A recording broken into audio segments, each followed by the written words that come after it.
Hello guys, तो इस video में हम टर्निंग में जो एक अंडरकट का एक ऑप्शन अवेलेबल है, साइकिल्स अवेलेबल है, उसमें हम अंडरकट फॉर्म ई टाइप के बारे में डिस्कशन करेंगे।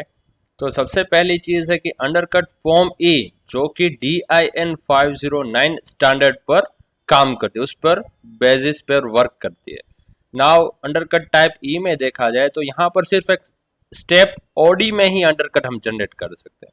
यहाँ पर अगर फेस में भी अंडरकट जनरेट करना चाहते हैं तो उसके लिए अंडरकट फॉर्म एफ है, जिसमें ओडी में भी अंडरकट आएगी एज वेल एज फेस में भी अंडरकट जनरेट होगी। बट ये एग्जांपल हम अंडरकट फॉर्म ई के बारे में डिस्कस करेंगे। तो उसमें क्या क्या चीज़ें हमें ये टेबल है उसमें इनपुट करनी पड़ेगी। सो सबसे पहली चीज़ है कि टाइप ई है अंडरकट, उसके लिए यहाँ पर टोटल इतनी वेराइटीज अवेलेबल है और इसमें क्या चीज़ें क्या कहना चाहती है उसके बारे में हम डिस्कस करते हैं। तो सबसे पहला जो डिजिट है, ये जो फर्स्ट वाली पेयर है, वो बताना चाहते कि यहाँ पर हमें कितनी रेडियस चाहिए। जैसे कि ये 0.1 है, तो इस साइकिल की मदद से हम यहाँ पर 0.1 की रेडियस जनरेट कर सकते हैं। उसके बाद में यहाँ पर जो दो डिजिट है 0.1 करके, उसका मतलब होता है कि यहाँ पर आपको पर साइड कितनी डेप्थ में ये अंडरकट चाहिए। सो एक सिंपल एग्जांपल कंसिडर करते हैं, ई 0.4 बाई 0.2। ये 0.4 का मतलब होगा कि यहाँ पर हमें 0.4 की रेडियस चाहिए, राइट। उसके बाद ये 0.2 है, यानी कि ये जो अंडरकट है वो हमें पर साइड 200 माइक्रोन की डेप्थ में चाहिए। बस इसके अकॉर्डिंगली ये विड्थ भी अपने आप ही डिफाइन कर लेगी और यहाँ पर एज इट इज वो 15 डिग्री का एक एंगल जनरेट करेगा। जैसे कि ये हम एग्जाम्पल देख सकते हैं, यहाँ पर ये जो अंडरकट फॉर्म ई है वो कुछ इस टाइप के शेप में जनरेट होगी। वो बाय डिफॉल्ट यहाँ पर 15 डिग्री का एंगल अपने आप ही कैलकुलेट करके जनरेट कर देगी। यहाँ पर ये जो ग्रूव की विड्थ है वो भी अपने आप कैलकुलेट कर देगी। सिर्फ जो दो चीजें हमें प्रोवाइड करनी है वो है यहाँ पर हमें कितने की रेडियस चाहिए और यहाँ पर ये जो अंडरकट है वो पर साइड कितने की डेप्थ में चाहिए। तो उसके आगे हम डिस्कस करते हैं कि ये फॉर्म ई जो हम डिफाइन करना चाहते हैं वो हम कैसे कर सकते हैं। सबसे पहली चीज है वो तो सेफ्टी डिस्टेंस है, जो कि टूल को रैपिडली अप्रोच पॉइंट डिसाइड करता है ना। उसके बाद है फीड रेट है कि हमें कितनी फीड में ये अंडरकट को मशीनिंग करना है। उसके बाद है पोजीशन यानी कि हमें ओडी में अंडरकट बनानी है, आईडी में अंडरकट बनाना है, या बैक साइड आईडी में बनाना है, या फिर बैक साइड ओडी में बनाना है। तो ये चार पोजीशन यहाँ पर अवेलेबल है। तो हम चारों पोजीशन पर यहाँ पर अंडरकट है वो फॉर्म कर सकते हैं। यहाँ पर एग्जांपल हम कंसिडर करते हैं कि एक ओडी में हमें एक अंडरकट जनरेट करना है, वो है 0.4 बाई 0.2 का। नाउ एक लिमिटेशन हमें यहाँ पर देखनी है कि जैसे कि हम 0.4 के इंसर्ट यूज अगर कर रहे हैं फिजिकली, तो 0.4 या फिर उसके ऊपर वाली रेडियस ही हम जनरेट कर सकते हैं।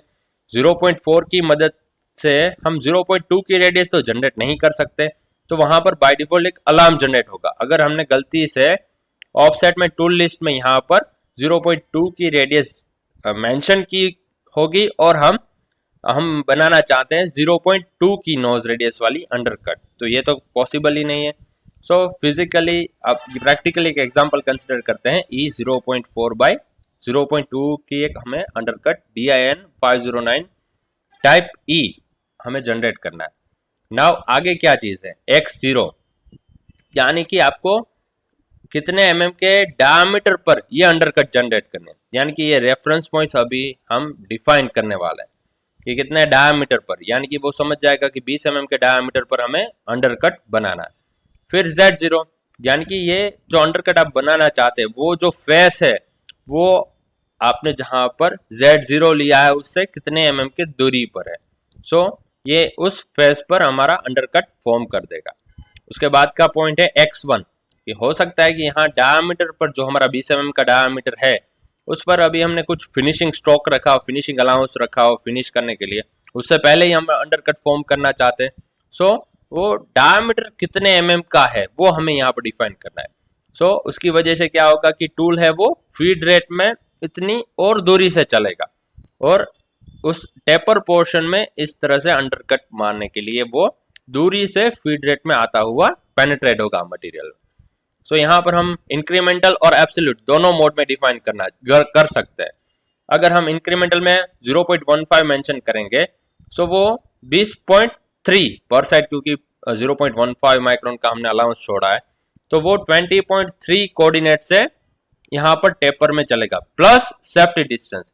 यानी कि यहाँ पर सेफ्टी डिस्टेंस अगर हमने 2 mm दिया है सो वो भी पर साइड 2 mm कंसिडर करेगा, यानी कि डायमेट्रिकली 4 mm की दूरी से वो चलेगा। सो 20.3 यहाँ पर हो गया और 4 mm दूसरा, यानी कि 24.3 कोऑर्डिनेट से वो टेपर में इस तरह से मटेरियल में इंसर्शन करने के लिए फीड रेट में कटिंग करते हुए चलेगा। या फिर हम यहाँ डिफाइन कर सकते हैं 20.3, दोनों भी सही मेथड है, ये सिर्फ मेथड है इंक्रीमेंटल या फिर एब्सोल्यूट। नाउ Vx, ये पॉइंट क्या कहना चाहता है? हमने यहाँ पर अंडरकट की, उससे पहले कुछ रफिंग किया होगा ये स्टेप जनरेट करने के लिए, बट अगर टूल को हम यहाँ से ही ये रेडियस मार्क के ही अगर बाहर निकाल लेंगे तो यहाँ पर हल्का सा कुछ स्टेप मार्क आएगा, क्योंकि यहाँ पर रफ का टूल अलग चलाया होगा और ये अंडरकट के लिए दूसरा टूल चलाया होगा, तो यहाँ पर स्टेप जनरेट होगा, स्टेप फॉर्म होगा। तो अगर वो नहीं चाहिए तो हम यहाँ पर टूल को इस तरह से रेडियस मार के एक्स में कितना mm के डायमीटर तक ले जाना चाहते हैं वो वैल्यू यहाँ पर हमें मेंशन करनी है।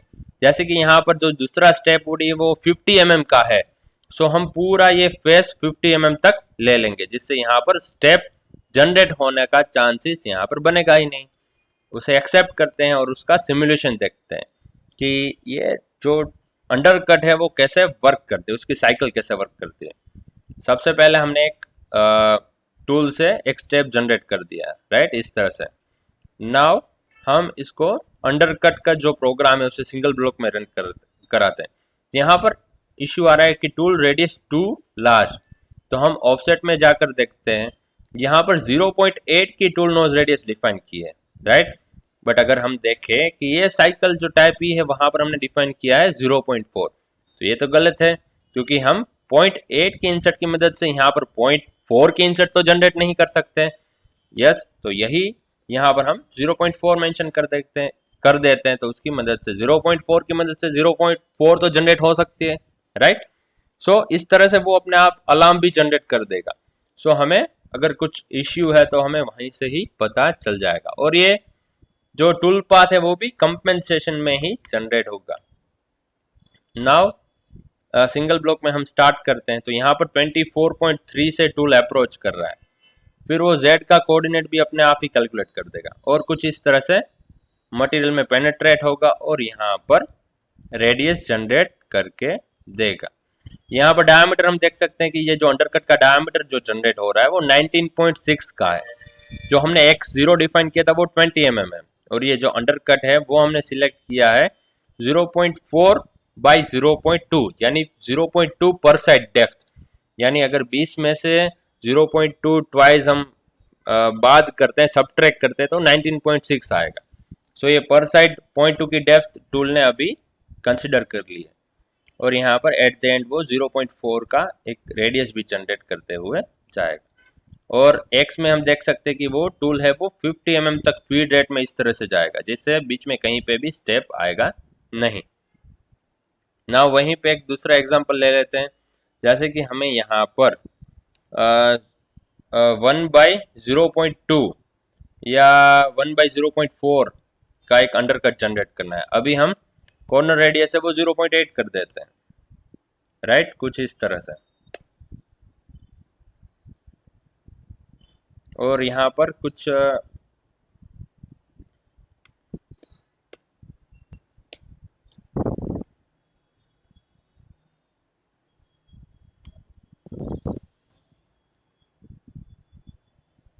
और उसका सिमुलेशन हम देखते हैं कि किस तरह से वो वर्क करता है।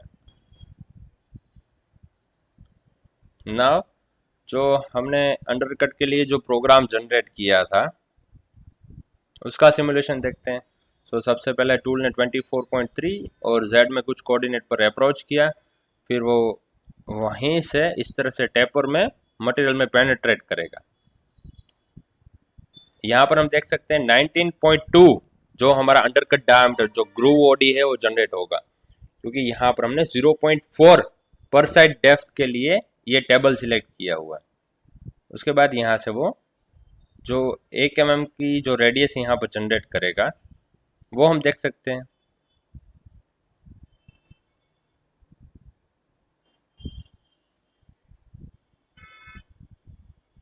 तो कुछ इस तरह से वो 1 mm की रेडियस जनरेट करेगा और पूरा फेस है वो x50 तक लेते हुए जाएगा, जिससे यहाँ बीच में जो कुछ स्टेप अगर जनरेट हो सकता था वो भी वो क्लीन करता हुआ जाएगा। तो फेस में कोई भी स्टेप मार्क भी नहीं रहेगा। यहाँ पर वो बाय डिफॉल्ट 15 डिग्री का एक बैक रिलीफ एंगल जनरेट करते हुए जाएगा। और ये रेडियस का हम डायमेंशन भी क्रॉस वेरीफाई कर सकते हैं कि ये रेडियस है वो देखिए यहाँ पर एक्स, यहाँ पर Z-19 से स्टार्ट हुआ है और वो 20 mm के फेस पर कंप्लीट होगा कुछ इस तरह से। और उसकी डेप्थ है वो भी हमने देखी कि वो 19.2 का जो एक ग्रूव ओडी जनरेट किया है, क्योंकि हमने यहाँ पर जो अंडरकट टाइप सिलेक्ट किया है वो है E 1.0 बाई 0.4। ये 1.0 का मतलब रहेगा यहाँ पर हमें 1 mm की रेडियस चाहिए। 0.4 का मतलब होगा कि ये जो डायमीटर हमने डिफाइन किया है उससे 400 माइक्रोन पर साइड का हमें एक ग्रूव ओडी जनरेट करना है, राइट। उसी तरह से हम अलग अलग टेबल चूज करेंगे तो वो उसके अकॉर्डिंगली अंडरकट जनरेट करके देगा। लेकिन ये टोटली बेस किसके बेस पर है, DIN 509 undercut form E। And all the best guys.